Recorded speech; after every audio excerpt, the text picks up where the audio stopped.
lei hin kho pa sa ta bang kam lo ka mon loi zin the gen the na le lung kham na in kamang sing ye o ka pa ka kata asa dam mo na le hat mo na ho zo se zong hi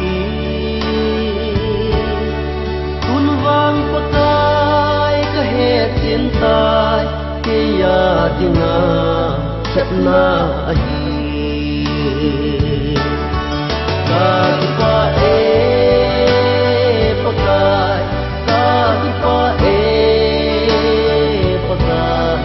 lapat na ho sim zo e de po ye ta kan dam mo tong len ha dao dam na tu ka nei ta o ka pa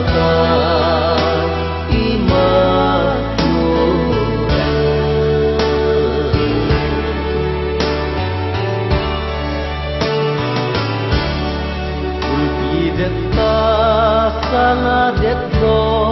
ka ki ngai na pakai Jesu ka ki pa na ka he so na iza kai a man a he na asang ye ye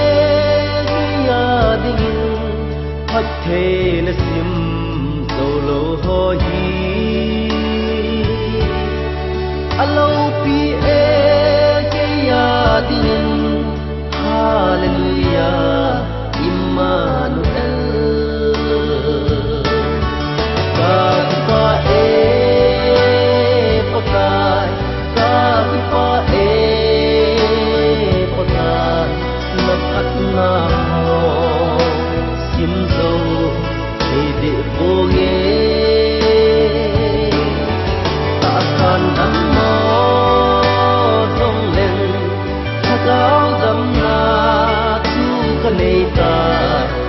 ka paka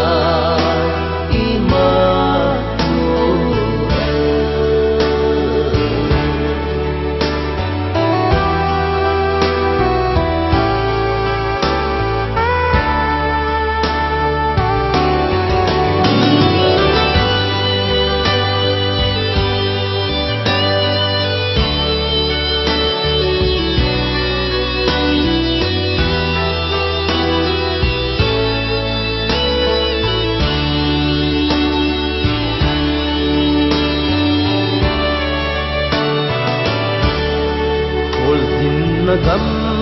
lấy xe chunga mui kho ahum din din kon le du le vate age bu abel se un alung mo me subang chun o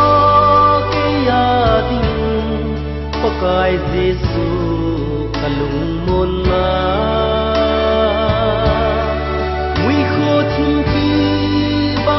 dong le